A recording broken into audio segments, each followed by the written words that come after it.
எங்கள் director sir, எத்தனை நாளைக்கு தான் இப்படியே வேதனையை அனுபவிச்சிட்ருப்பீங்க? ஒரு பக்கம் நிலாவோட வேதனை அப்படின்றீங்க, அதுக்கு தீர்வு கண்டுபிடிக்கிற அளவுக்கு அந்தளவுக்கு ஆன்மீக குரு அப்படின்றவங்க ரொம்ப ரேராக தான் இருக்காங்க. நீங்கள் தான் செலவு பண்ணணும் அப்படின்ற மாதிரி நிலமை இருக்குது. சவுதி அப்படின்ற ஒரு நிலையிலேயும் தோது பார்க்குறதுன்றதும் சிரமமாக இருக்குது. இங்கேயே நேரம் உங்களுக்கு சரியாக போயிடுது. பேசாமல் நீங்கள் தான் டைரக்டர் ஆச்சு, சென்னையில் போய் எங்கேயாவது ட்ரை பண்ணலாமே, ஏதோ ஷார்ட் ஃபிலிம் எடுக்கலாமே, ஏதோ ஒன்று மூவ் பண்ணலாமே அப்புடின்னு சொல்லிட்டு ஒருத்தர் ஒரு கொஸ்டின் கேட்டிருக்காங்க. நல்ல கொஸ்டின் தான். நானும் அப்படி தான் நினச்சேன். சரி, ஓகே, நான் இங்கே தான் ஸ்டூடியோ அப்படின்லாம் ஆரம்பத்தில் இருந்தது. இப்போலாம் அந்த மாதிரிலாம் எதுவும் கிடையாது. மாடர்ன் தேட்டர் இருந்த இடத்துல எல்லாமே ஹவுசிங் போர்டு மாதிரி மாறிடுச்சு. அங்கே இப்போலாம் குடியோ, அதாவது நிறைய வீடு இருக்குது, அங்கெல்லாம் ஃபேமிலியாக வாழ்ந்துட்டுருக்காங்க. சரி, மெட்ராஸ் போவோம். அங்கே போயிட்டு நிறையா ஸ்டூடியோ இருக்குது, நிறைய ஆர்டிஸ்ட் இருக்காங்க, நிறையா டைரக்டர்ஸ் இருக்காங்க. யாரையாவது கன்சல்ட் பண்ணிட்டு லைஃப்பில் செட்டில் ஆகலான்னு தான் நானும் நினச்சேன். அங்கே போயிட்டு எல்லா ஆர்டிஸ்ட்டு வீட்டுக்கும் அப்படின்ற மாதிரி ஒரு சில நபர் ஆர்டிஸ்ட் வீட்டுக்கெலாம் போனேன், நிறையா ஸ்டூடியோவுக்கு போனேன், நிறையா நபர்களை சந்தித்தேன், நிறையா நாள் ஸ்டே பண்ணேன், நிறையா விஷயம் அனலைஸ் பண்ணேன். அதுக்கப்புறம் தான் ஒரு விஷயம் புரிஞ்சுது. ஆஃப்லைன் அப்படின்றது சினிமா இண்டஸ்ட்ரியை பொறுத்த வரைக்கும் தோதாகாது. எல்லாம் இப்போ ஆன்லைனுக்கு மாறிட்டாங்க. எத்தனை ஸ்டூடியோ ஏறி இறங்கினாலும் சரி, ஏவிஎம் ஸ்டூடியோவிலே கடந்தாலும் சரி, யாரும் உதவ மாட்டாங்க. ஓகே, எல்லாம் இப்போ ஆன்லைனுக்கு மாறிட்டாங்க. அதனால தான் நானே புரிஞ்சுக்கிட்டேன். ஓகே, இதுக்கு மேலேயும் இவ்வளோ நாள் இங்கேயே நம்மளே சிரமப்படுத்திக்கிட்டு ஒவ்வொரு நபரையாக போய் பார்த்துக்கிட்டு அவங்ககிட்ட அப்பாயின்மெண்ட் வாங்கி அவங்க இன்டர்வியூக்காக வெயிட் பண்ணுறதுலாம் ரொம்ப சிரமம், பயங்கர சிரமம். ஓகே, அதனால் எல்லோரும் இப்போ ஆன்லைனுக்கு மாறிட்டாங்க. அதனால தான் சரி, ஓகே, எங்கேனாலும் ஆன்லைன் ஒர்க்கு தானே, சரி ஆன்லைன்லேயே தோது பார்த்துக்கலாம் அப்படின்னு நான் தோது பார்த்துட்ருக்கேன். அந்த காலத்தில் தான் அப்படி இந்த மாதிரி பாரதிராஜா போனார், அந்த டைரக்டர் போனார், இந்த டைரக்டர் போனார், அந்த ஆர்டிஸ்ட்டு லைரேலி போனாங்க, அதுக்கப்புறம் அங்கே போய் செட்டில் ஆனாங்க அப்படின்லாம். இப்போலாம் அப்படிலாம் கிடையாது. ஓகே, இப்போலாம் கான்செப்டே மாறிடுச்சு. அதனால் இப்போல்லாம் ஆன்லைன். ஓகே, ஆன்லைன் அப்படின்றதும் அதுக்கும் நமக்கு நிறைய விஷயத்தில் காசு தேவைப்படுது. ஏன்னா ஆன்லைனில் டைம் ஸ்பெண்ட் பண்ணணும் அப்படின்னா வசதியெல்லாம் நிறையா தோதாகணும். சோப்பனாய்க்கெலாம் எந்த கவலையுமே கிடையாது. ஒரு நாளைக்கு 1,00,000 டைம் பாத்ரூம் போனால் கூட, செப்டிக் டேங்க் நொம்பினா கூட அவங்க ஹஸ்பண்டு லாரியாக வந்து கூட கூட்டிகிட்டு போயிடுவாங்க. ஓகே, அவங்களாம் ஹோட்டலில் ரூம் போட்டே ஸ்டே பண்ணுவாங்க, அந்தளவுக்கு காசு வச்சுருக்காங்க. அதனால் சோப்பனாய்க்கெலாம் எந்த கவலையுமே கிடையாது. சமைக்க தேவை கிடையாது, துணி துவைக்க தேவை கிடையாது. ஏன்னா அது ஒரு லக்ஸுரியான லைஃப் ஸ்டைலில் இருக்காங்க. ஓகே, ஆனால் யதார்த்த ரீதியாக இங்கே அப்படி கிடையாது. இங்கே நிலமை ரொம்ப தாறுமாறாக இருக்குது. ஓகே, அதனால் ஆன்லைன் அப்படின்றதுக்கும் காசு தேவைப்படுது. ஓகே, அதனால் நான் பொறுமையாக பதமாக தான் மூவ் பண்ணுறதுன்றது தான் எனக்கு தோதாகும். ஒரே நாளில் அனிமேஷன் மூவி புக் பண்ணிட்டேன், யூஎஸ்ஏல ஒரு மூவி புக் பண்ணிட்டேன், அப்படியே ஃப்ரான்ஸில் போய் ஒரு மூவி புக் பண்ணிட்டேன், அப்படியே சைனாவில் போய் ஏதாவது ஒரு ட்ராமா ஒரு 1000 எபிசோட் இருக்கிற மாதிரி ஒரு ட்ராமா புக் பண்ணிட்டேன், அப்படியே மவுண்டன் ஸ்டூடியோவில் போயிட்டு ஒரு மூவி அப்லோட் பண்ணிட்டேன், அப்படியே கேரளா ஸ்டூடியோ போயிட்டு அப்படியே கிருஷ்ணா ஸ்டூடியோக்கு வரலாம் அப்படின்றலாம். நிஜத்தில் தோது பார்க்கறதுன்றது ரொம்ப சிரமம். ஏன்னா அந்தளவுக்கு ஆஃபீஸ் இருக்கணும், அப்போ தான் சாத்தியமாகும். இங்கே நடக்கக்கூடிய நிலவரத்தில் ஒரு நாளைக்கு ஒரு மூவி புக் பண்ணுறதுன்றதே ரொம்ப சிரமமாக இருக்குது. அதுக்கப்புறம் அது எடிட் செஞ்சு அப்லோட் செஞ்சு அதுக்கப்புறம் அதுக்கு உண்டான எல்லா விஷயம் தோது பார்க்குறதே ரொம்ப சிரமம். ஆல்ரெடி புக் பண்ண மூவிஸு எல்லாத்தையும் தொகுத்து வகுத்து எல்லாத்தையும் அப்லோட் பண்ணணும், அதுவும் ரொம்ப சிரமம். அதனால் படிப்படியாக தான் தோது பார்க்கறன்றது தான் தோது ஆகும். ஓகே, அடுத்து சினிமாவை பொறுத்த வரைக்கும் ஒரு காணல் நீர் தான். எங்கெங்கே இதெல்லாம் சாத்தியமாகுமா? ஆனால் அம்பானி ஆகட்டும், அவர் வந்து காட்சி கொடுக்கறதாகட்டும், படம் நடிக்கிறதாகட்டும், இதெல்லாம் எங்கெங்கே சாத்தியமாக போகுது அப்படின்னு நினைக்கிறவங்களும் இருக்காங்க. ஆனால் எனக்கு என்ன தோணுது அப்படின்னா, எவ்வளவோ போராட்டம், அந்த போராட்டத்துக்கு அப்புறம் இப்போ தான் ஒரு அரசியல் கட்சியிலேருந்து ஒரு விடுதலை கிடச்சிருக்கு. இப்போ தான் கொஞ்சம், அதாவது நல்ல நண்பர்கள், நல்ல மனிதர்கள், அப்புறம் ஃபேமிலி, இப்போ தான் எனக்கு டைம் ஸ்பெண்ட் பண்ணுறதுக்கான சூழ்நிலை அமைஞ்சிருக்கு. கம்பெனி கூட ஓரளவு இப்போ தான் எனக்கு ஓரளவு அனுசரித்து ஓரளவு பதமாக எல்லாமே ஓரளவு தோது பார்க்குற மாதிரி சூழ்நிலை அமைஞ்சிருக்கு. இத்தனை காலமாக ஒரு போராட்டமாகவே இருந்தது. கவர்மெண்ட்டுன்னே சுற்றிட்டு இருந்தப்போ பெருசாக ஒன்றும் லாபம் கிடைக்கல. அது என்ன கான்செப்ட் அப்படின்னா, கர்மவீரர் காமராஜர் இருந்தப்போ அவரோட வீட்டில் வந்துட்டு இந்த மாதிரி வீட்டு பைப்பு போட்டாங்க. உடனே அவர் பார்த்துட்டு வீட்டு பைப்புலாம் வேண்டாம், அவங்க போய் ரோட்லேயே தண்ணி பிடிச்சிக்கிங்க அப்படின்ட்டு. அப்படி அவருக்கு அம்பாசிடர் கார் போவார் வருவார். அப்போ இருந்த சூழ்நிலை அப்படின்னா, இப்போல்லாம் அப்படி கிடையாது. இப்போல்லாம் கவர்மெண்ட்டில் இருக்கணும், நல்ல மெத்த வீடு இருக்கணும், கார் இருக்கணும், எல்லா வசதியும் இருக்கணும். அப்போ தான் கவர்மெண்ட்டுன்றதே தோதாகும். ஓகே. இன்னும் அந்த பழைய புராணம் மாதிரி அவர் பெரியார் இருந்தார், அண்ணா இருந்தார், அவங்கெல்லாம் அருமை கேரக்டர். ஆனால் அவங்க வாழ்ந்த காலகட்டம் வேறு, இப்போ இருக்கக்கூடிய காலகட்டம் வேறு. ஓகே. அதனால் காலத்துக்கு தகுந்த மாதிரி நிறையா விஷயம் இருக்குது. அதனால் இவ்வளோ வருஷத்துக்கு அப்புறம் இப்போ தான் ஒரு அரசியல் கட்சியிலேருந்து ஓரளவு விடுதலை கிடச்சிருக்கு. இதுக்கப்புறம் தான் படிப்படியாக தோது பார்க்கணும். ஓகே. அதனால் யதார்த்த ரீதியாக எல்லாம் தோதாகிறப்போ நிறையா விஷயம் தோதாகும். ஓகே. சரி, அடுத்த தகவல்.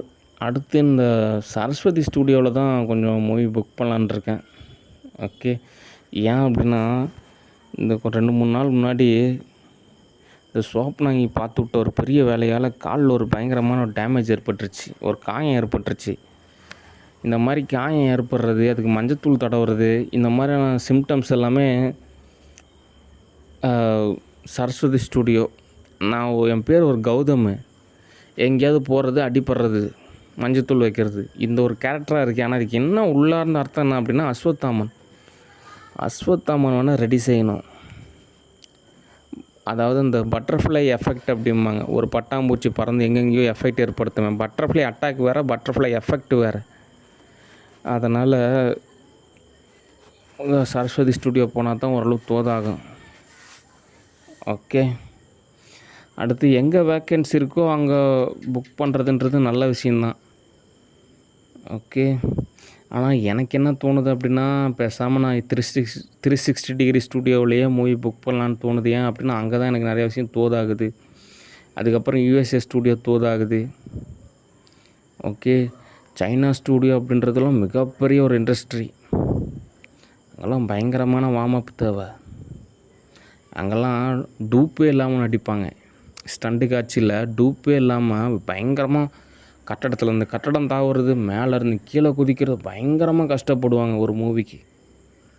அந்தளவுக்கு ஹார்ட் ஒர்க்கு, டெடிகேட்லாம் இருக்கணும். ஒரு சில ஆர்டிஸ்ட்டுங்க இருக்காங்க, ஆனால் காசு செலவு பண்ண மாட்டேங்கிறாங்க. அப்படின்றப்போ தோது பார்க்குறது ரொம்ப சிரமம். அதனால் எங்கே தோதாகுதோ அங்கே தோது பார்க்க வேண்டியது தான். சரி, அடுத்த தகவல். கம்பெனியை பொறுத்த வரைக்கும் ஒரு சில வீடியோஸ் அப்லோட் பண்ணணும். அதுக்கப்புறம் ஓரளவுக்கு ரஷ்யாவிலேருந்து கேஷ் கிடைக்கிறப்போ ஓரளவு தோது பார்க்கணும். கம்பெனியை பொறுத்த வரைக்கும் நான் எந்த கம்பெனியுமே எல்லாம் தோதாகாதுங்க அப்போல்லாம் நினைக்க மாட்டேன். எல்லா கம்பெனியுமே நான் ரன் பண்ணலான்னு தான் நினைக்கிறேன். அப்போ தான் நமக்கு ஏதாவது ஒரு கேஷ் கிடைக்கும், தோதாகும். ஒரு கரும நிலையிலான ஒரு செயல். ஓகே. சரி, அடுத்த தகவல். ஆசிரமத்தை பொறுத்த வரைக்கும் தினந்தோறும் ஃபாலோஅப் அப்படின்றது நல்ல விஷயந்தான். ஓகே. ஆனாலும் ஈஷா ஆசிரமத்தை பொறுத்த வரைக்கும் என்ன தகவல் அப்படின்னா, சத்குரு பர்மிஷன் இருக்கணும். சத்குருவை பொறுத்த வரைக்கும் அங்கே ஆசிரமத்தில் இருக்கக்கூடிய அத்தனை நபர்களுக்குமே அவர் ஒரு டாக்குமெண்ட்ஸ் மாதிரி வச்சுருக்காரு. அவர் பர்மிஷன் கொடுத்தா தான் எந்த ஒரு நபரையுமே நான் பயன்படுத்த முடியும். ஓகே. அங்கே இருக்கக்கூடிய பிரம்மச்சாரிஸ் எல்லாம் நிறைய பேர் சொல்கிறாங்க, என்னங்க இவ்வளோ வருஷமாக ஆன்மீகத்தில் இருக்காங்க, எல்லாம் சப்புன்னு இருக்கிறாங்க, எல்லாம் அப்படியே பார்த்திங்கன்னா என்னங்க ஒரு திருவண்ணாமலைக்கு போனால் கூட ஒரு கலகலப்பாக ஒரு எல்லாம் செழுமையாக இருக்கிற மாதிரி இருக்காங்க, என்னங்க அவ்வளோ பெரிய ஆச்சரியம் பண்ணுறீங்க, எல்லாம் இப்படி அப்படியே சக்க மாதிரி இருக்காங்களே அப்படின்றாங்க. அதுக்கு என்ன காரணம் அப்படின்னா, அது ஸ்பிரிச்சுவலில் ஒரு சில படிநிலை இருக்குது. அதுக்கு சத்குரு பர்மிஷன் கொடுக்கணும்.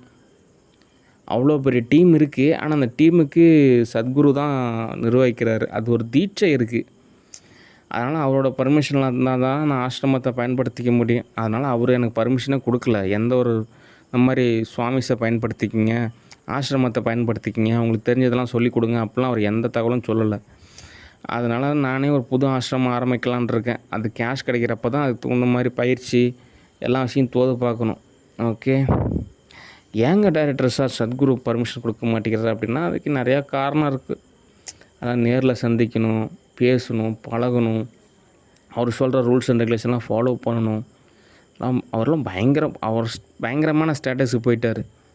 அவரெல்லாம் சந்திக்கணும் அப்படின்னா அட்லீஸ்ட் ஒரு 10 கோடி ரூபா இருந்தால் தான் அவரை போய் சந்திக்கிறதுன்றதே தோதாகும். அந்தளவுக்கு ஒரு பெரிய ஸ்டேட்டஸில் இருக்கிறார். நம்ம போயிட்டு நான் ஃபிரிச்சுவல் அப்படிங்க இப்படிங்க ஆன்லைனுங்க அப்படிங்க எது சொன்னாலும் தோதாகாது. காசு இருக்கா 1 மணி நேரம் அவர்கிட்ட உட்காந்து பேசலாம். வணக்கம் குருவே சொல்லுங்கள், நீங்கள் இதை சொல்லுங்கள், இப்படி தான். காசு இருந்தால் தான் வேல்யூ. ஓகே, அதனால் ஆசிரமத்தை தோது பார்க்குறது சிரமம் தான். அதுக்காக தான் ஸ்டூடியோவில் தோது பார்க்கலான்னு நினைக்கிறேன். ஆனால் ஸ்டூடியோவில் ஒரு சில பேர் தான் என் பேச்சை கேட்குறாங்க. ஒரு சில பேர் அவங்க நார்மல் ஹியூமன் பீயிங் மாதிரி தான். காலையில் எழுந்திரிப்பாங்க, சோறு திம்பாங்க, அவங்க வேலையை பார்ப்பாங்க, நைட்டு ஆகும், தூங்க போயிடுவாங்க. அடுத்த நாள் இப்படியே பொழப்போடி போயிடும். ஓகே, அதனால் படிப்படியாக தான் தோது பார்க்கணும். ஓகே சரி, இந்த மாதிரி ஒவ்வொரு நாளும் விளக்கம் சொல்லிக்கிட்டே இருந்தான் அப்படின்னா நான் டேமேஜ் ஆகிறதுன்றது உறுதி. ஏன்னா இந்த மாதிரி நாட்களில் நான் பேசாமல் சவுதி அரேபியாவுக்கு சாதகமாக செயல்படுறப்ப தான் அவங்க என்ன ஓரளவு கேர் செஞ்சுக்குவாங்க. ஓகே, நான் ரொம்ப ஏதோ ஒரு நிலையில் என்னுடைய சூழ்நிலையை மறந்து என்னென்னே மறந்து நான் இங்கே தோது பார்த்துட்டு இருந்தேன்னா எனக்கு டேமேஜ் வருது. அதனால் இந்த மாதிரி 15 நாளும் நான் சவுதி அரேபியாவுக்கு அரபு நாடுகளுக்கு தான் தோது பார்க்கணும். அப்போ தான் எனக்கு ஓரளவு பாதுகாப்பு கிடைக்கும். ஓகே, இந்த இஸ்லாம் அப்படின்றது கூட ஒரு சேவாதார நிலையில் இருக்கக்கூடிய ஒரு ஸ்டேட்டஸ் தான். ஓகே, பைபிளில் பிதான்னு சொல்கிறாங்க, குரானில் அல்லான்னு சொல்கிறாங்க. ஓகே, ஆனால் பிதா அப்படின்ற அந்த வார்த்தையை விட அல்லா அப்படின்ற வார்த்தைக்கு ஒரு நல்ல ஒரு இணக்கமான ஒரு நிலை இருக்குது. ஓகே, ஒரு பண்பு நிலை, பக்தி நிலை. ஓகே, ஆனால் படைத்த கடவுள் என்னங்க அப்படிங்க இப்படிங்க அப்படின்ற மாதிரி இருந்தாலும் ஒரு பணிவான ஒரு பண்பு நிலையில் கேட்குறப்போ ஓ அப்படிங்களா அப்படின்னு சொல்லிட்டு ஓரளவு தயவால் நமக்கு நிறைய விஷயம் தோதாக அமைச்சு கொடுப்பா அப்படி. ஓகே, அதனால் நாளைக்கெல்லாம் இப்படி பேசுவேன் எதிர்பார்க்காதீங்க. ஓகே, நானாக தோதாகிறப்ப தான் பேசுவேன், தேவைன்னா மட்டும்தான் பேசுவேன். ஓகே, அதனால் எனக்கும் ஒரு இடைவெளி தேவைப்படுது. ஓகே சரி, அடுத்து இறுதியான தகவல் என்ன அப்படின்னா, பணி அப்படின்றது எல்லையே கிடையாது. நீங்கள் எந்த வேலை எடுத்துக்கிட்டாலும் சரி, அதுக்கு ஒரு எண்டே கிடையாது. எத்தனை வருஷமானாலும் வேலை நடந்துக்கிட்டே இருக்கும். உதாரணத்துக்கு ஒரு கம்பெனி எடுத்துக்கிட்டால் கூட அந்த கம்பெனி இந்த எர்த்தோட லாஸ்ட்டு எண்டு டேட் வரைக்குமே இயங்கிக்கிட்டே இருக்கலாம். இந்த இயக்கத்துக்கு ஒரு எல்லையே கிடையாது. அதுக்காக தினமும் தோறும் வேலை செஞ்சுக்கிட்டே இருக்கணும் அப்படின்றதெல்லாம் ரொம்ப சிரமம். அதனால் அவங்கவுங்க பாதையை நோக்கி பயணிக்கிறது தான் சரி. ஏதாவது ஒரு வேலை இருந்துக்கிட்டே தான் இருக்கும், அதுக்குன்னு வேலை செஞ்சுக்கிட்டே இருக்க முடியுமா? ஓகே, அதனால் நீங்களே பகுத்தறிவாக புரிஞ்சுக்கணும். கவர்மெண்ட்டுனாலும் அப்படி தான், கம்பெனினாலும் அப்படி தான், ஸ்டூடியோனாலும் அப்படி தான், என் ஆத்ம நிலையினாலும் அப்படி தான். எல்லையே கிடையாது. அதனால் அவங்கவுங்க பாதையில் அவங்கவுங்க பயணிக்கிறது தான் நல்லது.